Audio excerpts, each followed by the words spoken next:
Sir Lokesh news ಇಂದ sir ಈ ಕಡೆ ಈ ಕಡೆ ಸರ್ ವಾರ್ನರ್ ಅಲ್ಲೇ ವಾರ್ ಇದೆ, ತುಂಬಾ ದೊಡ್ಡ ಎಚ್ಚರಿಕೆ.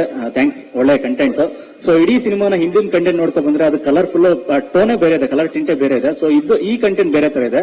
ಜೊತೆಗೆ ನಿಮ್ಮ ಐಡಿಯಾಲಜಿ ಅಂದ್ರೆ ಪ್ರಜಾಕೀಯದ ಐಡಿಯಾಲಜಿ ಇಲ್ಲೂ ಎದ್ದು ಕಾಣಿಸ್ತಾ ಇದೆ ಸರ್. ನೀವು ಒಂದು ವಾರ್ನಿಂಗ್ ಕೊಡ್ತಾನೆ ಇದ್ರಿ. ಒಂದಷ್ಟು ಗ್ಲಿಮ್ಸಸ್ ಅಲ್ಲಿ ಅಬ್ಸರ್ವ್ ಮಾಡೋದಾದ್ರೆ ಒಂದು ಪಿಲ್ಲರ್ ಗಳ ಮೇಲೆ ಒಂದು ಮೀಡಿಯಾದ ಒಂದಷ್ಟು LED ಇದ್ರಲ್ಲಿ ಬರುತ್ತೆ. ಅಂದ್ರೆ ಜನಗಳು ನೀವು ಸಾಯ್ತಾನೆ ಇರಿ, ನಾವು ಬದುಕ್ತಾರೆ ಅಂದ್ರೆ ಎಚ್ಚರಿಕೆ ಗಂಟೆ. ಅಂದ್ರೆ ಬಡವರಾಗಿರ್ಬೇಕು, ನಾವು ಚಂದಮಾಮ ಕತೆ ಹೇಳ್ಕೊಂಡು ಇರ್ತೀವಿ ಅನ್ನೋ ಪಾರ್ಟಿಗಳಿಗೆ ಇದು ದೊಡ್ಡ ಎಚ್ಚರಿಕೆ ಆಗಿರುತ್ತೆ ಅಂತ.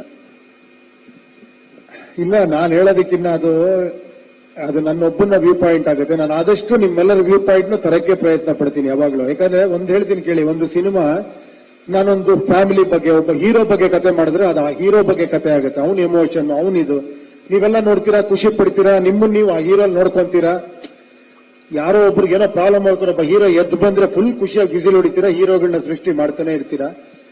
ಬಟ್ ನನ್ನ ಪ್ರಯತ್ನ ಯಾವಾಗಲೂ ಕೂಡ ಈ ಹೀರೋಗಳನ್ನ ಸೃಷ್ಟಿ ಮಾಡೋದೇ ಆಗಿರುತ್ತೆ. ಅದೇನೋ ಗೊತ್ತಿಲ್ಲ, ನಾನು ಆ ರೂಟಲ್ಲೇ ನನ್ನ ಮನಸ್ಸು ಎಳೀತದೆ.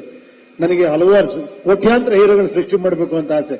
ಮೊದಲನೇ ಸಿನಿಮಾದಿಂದ ಇವತ್ತರೆಗೂ ಅದು ಅನ್ಸುತ್ತೆ. ಅದನ್ನ ಬೇರೆ ಬೇರೆ ರೀತಿ ಪ್ರಯತ್ನ ಪಡ್ತೀನಿ ಅಷ್ಟೇ. It is not actually about ಯಾವುದೋ ಒಂದು ಪರ್ಟಿಕ್ಯುಲರ್ ಹೀರೋ ಕತೆ ಅಲ್ಲ ಇದು ನಿಮ್ಮ ಕಥೆನೇ ಆಗಿರುತ್ತೆ. ಬಟ್ ನಿಮ್ಗೆ ನೋಡೋದಕ್ಕೆ ನಿಜವಾದ ಹೀರೋ ಕಥೆನೂ ಆಗಿರುತ್ತೆ. ಅದನ್ನ ಬಿಡಕ್ಕಾಗಲ್ಲ, ಯಾಕಂದ್ರೆ that is the commercial element. ಅದೇ ಆಕ್ಚುಲಿ ನಿಮ್ಮನ್ನ ಥಿಯೇಟರ್ ಕೂರಿಸೋದು. We all need stories, exciting stories ಬೇಕು, ತಿರುವುಗಳು ಬೇಕು, ಎಲ್ಲವೂ ಇರುತ್ತೆ. ಅದರ ಜೊತೆಯಲ್ಲಿ ಇನ್ನೊಂದು ಲೇಯರ್ ಇರುತ್ತೆ ಅಷ್ಟೇ. ಆ ತರ ಇದೆ. ಉಪ್ಪಿ ಸರ್, ಇಲ್ಲಿ ನವೀನ್ ಸರ್. ಸರ್, ಇದು ಉಪೇಂದ್ರ ಅವರ ಸ್ಟೈಲ್ ಏನು ಅಂತಂದ್ರೆ, ಏನನ್ನೂ ಹೇಳದೆ ಏನನ್ನೂ ತೋರಿಸದೆ ಸಿನಿಮಾ ರಿಲೀಸ್ ಮಾಡ್ತಾ ಇದ್ರಿ ನೀವು. ಇಷ್ಟು ದಿನದಲ್ಲಿ ಬರೀ ಒಂದು ಪೋಸ್ಟ್ ಇಟ್ಕೊಂಡು ಸಿನಿಮಾ ರಿಲೀಸ್ ಮಾಡಿದವ್ರು ನೀವು. UA ಅಂತ ಬಂದಾಗ ತುಂಬಾ ವಿಷಯಗಳನ್ನ ರಿವೀಲ್ ಮಾಡ್ತಾ ಇದ್ದೀರಾ. ಅಂದ್ರೆ ಪೋಸ್ಟರ್ಸ್ ಬಂತು, ಟೀಸರ್ ಬಂತು, ವಿಡಿಯೋ ಸಾಂಗ್ಗೆ ಬಿಟ್ರಿ, ಈ ತರದೆಲ್ಲ ಬಂದಾಗ ನೀವು ಬಿಟ್ಟಿರೋದೆಲ್ಲ ಜನಕ್ಕೆ ರೀಚ್ ಆಗ್ತಾ ಇದೆ, ಇಷ್ಟ ಪಡ್ತಾ ಇದಾರೆ ಅನ್ನೋ ಖುಷಿ ಇದೆಯಾ? ತುಂಬಾ ವಿಷಯಗಳನ್ನ ಹೇಳ್ತಾ ಇದ್ದೀನ ಅನ್ನೋ ಬೇಜಾರಿದೆ ನಿಮ್ಗೆ? ಇಲ್ಲ, ಅದು ಒಂದು ವೈಯಕ್ತಿಕ. ಬಟ್ ಈಗ ಪರಿಸ್ಥಿತಿ ಬೇರೆ ಚೇಂಜ್ ಆಗಿದೆ. ಇದಕ್ಕೆ ನನಗೆ ಶ್ರೀಕಾಂತ್ಗೆ, ನನಗೆ ನವೀನ್ಗೆ, ನನಗೆ ಮನೋಹರ್ ತುಂಬಾ ಕ್ಲಾಶ್ಗಳಾಗೋಗ್ಬಿಟ್ಟಿದೆ. ಯಾಕಂದ್ರೆ ನಾನು ಯಾವಾಗ್ಲೂ ಆಸೆ ಪಡ್ತೀನಿ, ಪ್ರತಿ ಒಂದೇ ಒಂದು ಇಂಚು ತೋರಿಸಬಾರ್ದು ಅಂತ ನನ್ನ ಆಸೆ ಸಿನಿಮಾದಲ್ಲಿ. ಬಟ್ ಈಗ ಟ್ರೆಂಡ್ ಬೇರೆ ತರ ಆಗಿದೆ. ಈಗ ಎಲ್ಲಾ ಕಡೆ ರೀಚ್ ಆಗ್ಬೇಕು, ಎಲ್ಲರಿಗೂ ಗೊತ್ತಾಗ್ಬೇಕು ಅಂದ್ರೆ ಈ ಟ್ರೈಲರ್ ಟೀಸರ್ ಅನ್ನೋ ಟ್ರೆಂಡ್ ಆಗಿದೆ. ಅದನ್ನ ಬಿಡ್ಲೇಬೇಕು ಅನ್ನೋ ತರ ಸಾಂಗ್ಗಳು ಬಿಡ್ತಾರೆ, ವಿಡಿಯೋಸ್ಗಳು ಬಿಡ್ತಾರೆ ಎಲ್ಲ. ಸೊ ನನಗೆ ಯಾವಾಗ್ಲೂ ಅದು ಮನಸ್ಸಿಗೆ ಒಪ್ಪಲ್ಲ. ನಾನು ಆಸ್ ಎ ಡೈರೆಕ್ಟರ್ ಆಗಿ ನೆಕ್ಸ್ಟ್ ಪಿಕ್ಚರ್ ಅಲ್ಲೇ ಟ್ರೈ ಮಾಡ್ತೀನಿ. ನಾನು ಒಂದೇ ಒಂದು ವಿಜುವಲ್ ತೋರಿಸದೆ ಸಿನಿಮಾ ರಿಲೀಸ್ ಮಾಡಿ ಹಿಟ್ ಮಾಡಿ ತೋರಿಸ್ಬೇಕು ಅಂತ ನನ್ನ ಆಸೆ. ಗೊತ್ತಿಲ್ಲ ಅದು. ಬಟ್ ಈಗೀಗ ಹೆಂಗಾಗ್ತಿದೆ ಸಿನಿಮಾಗಳು ಅಂದ್ರೆ, ಒಂದು ಸಿಂಪಲ್ ಹೇಳ್ತೀನಿ, ನನಗನ್ಸಿರೋದು ಹೇಳ್ತೀನಿ. ನಾನು ಸರಿ ತಪ್ಪು ಅಂತ ಹೇಳ್ತಿಲ್ಲ, ಇದನ್ನ ನೀವು ಬೇರೆ ಹತ್ರ ತಿಳ್ಕೊಬಾರ್ದು.